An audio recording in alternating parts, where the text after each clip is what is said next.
What's happening? Crypto farm. Happy Saturday. It is weekend, which means we've passed a week.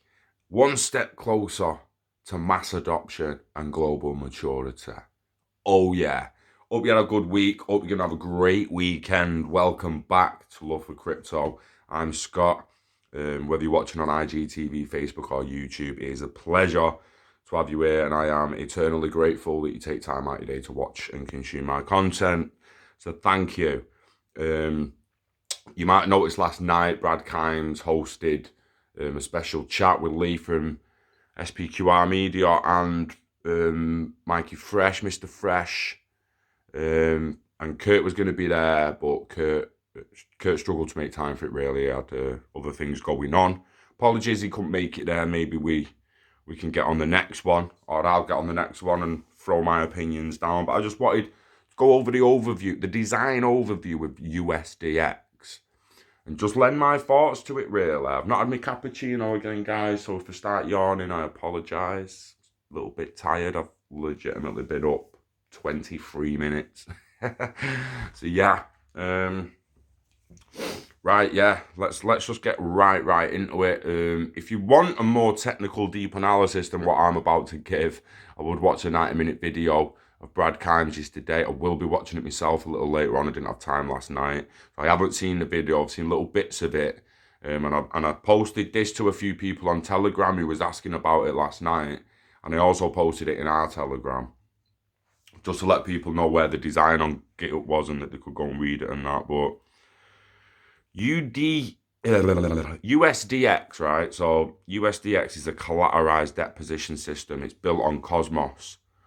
So the background of it, it's measured by encumbered collateral debt issuance for the purpose of leveraged exposure as being the most successful secondary financial use case of cryptocurrencies. MakerDAO and the associated DeFi ecosystem on Ethereum represent arguably the best example of product market fit for any blockchain products or services that is not a base layer protocol. While the number of users of these products is generally small, the potential for synthetic asset issuance, USD peg stablecoins, or debt dominated in stable basket of goods that spans jurisdictions and runs largely autonomously is large.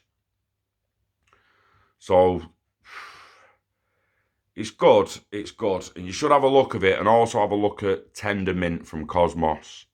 But Cosmos is a new blockchain protocol. It uses Tendermint BFT, the Benzene fault tolerance system, whatever it fucking is, for consensus, and is designed with a hub and spoke model of cross blockchain interoperability that emphasizes composability and self-sovereignty of application-specific blockchains. We believe one of the primary financial use cases for the Cosmos ecosystem will be the issuance of decentralized pegged assets like Bitcoin, as well as other pegged crypto-native and traditional financial assets.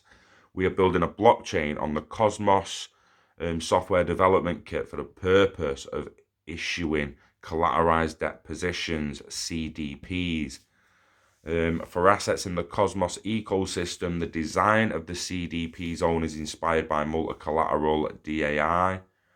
You can view that on GitHub as well. And will allow users to lock their assets in collateral and draw a dollar-denominated debt off of their collateral.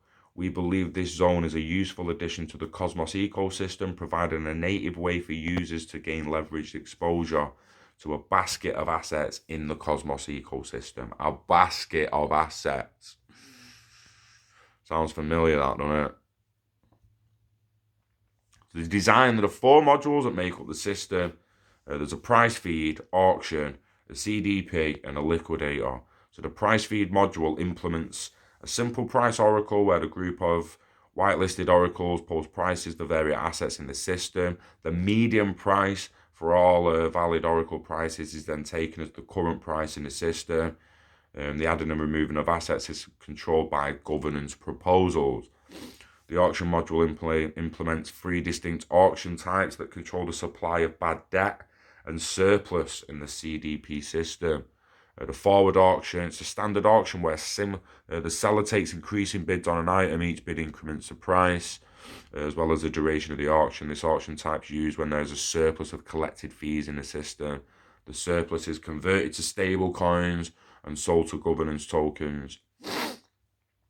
Reverse auction is an auction where the buyer solicits decreasing bids for particular items or a lot of items, and this auction type is used when governance tokens are sold, minted, in exchange for stable coins to cover shortfalls after failed collateral auctions. The forward reverse auction, an auction where the buyer solicits increasing bids for a lot of goods up to some ceiling. After the ceiling is reached, each bid lowers the amount of goods being sold for the ceiling price. This type of auction is used when collateral is seized from a risky CDP and sold for stable coins to cover the debt. The CDP module, is essentially a factory for creating CDPCs. It allows users to create, modify, and close CDPs for any collateral type in the price feed module. The liquidator module tracks the status of the CDPs based on price. It's based on the prices in the price feed module and is responsible for seizing collateral from risky CDPs and sending it to the auction module. Interesting. I am not going to sit here and act like I'm intelligent enough to understand exactly what all that fucking meant.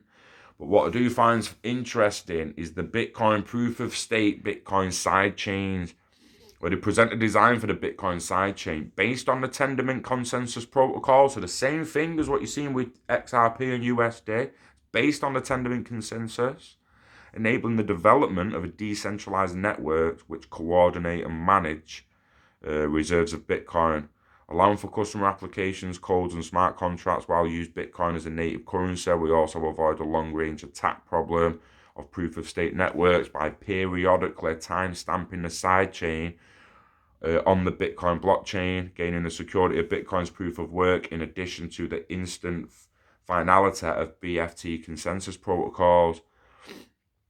So we assume there exists a Tendermint-based consensus network with sufficiently secure validator set, which we call the PEG network. The validators of this network become the signatories of the network's reserves, each with a known Bitcoin-compatible public key and an inter amount of voting power, representing their signatures weight in the consensus process. So it is going deep, guys. And when we start talking about, oh, could we see a fucking gold X, a Bitcoin X, we see a GDP X? Are we going to see loads and loads of different kinds of pools popping up now that are collateralized pools?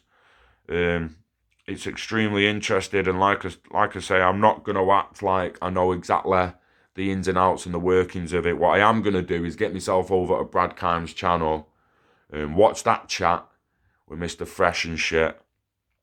And then I'm going to look a little bit deeper into it. But go on GitHub and find it. I am going to try and flip this video because it's doing me fucking head in that everything's backwards on my videos.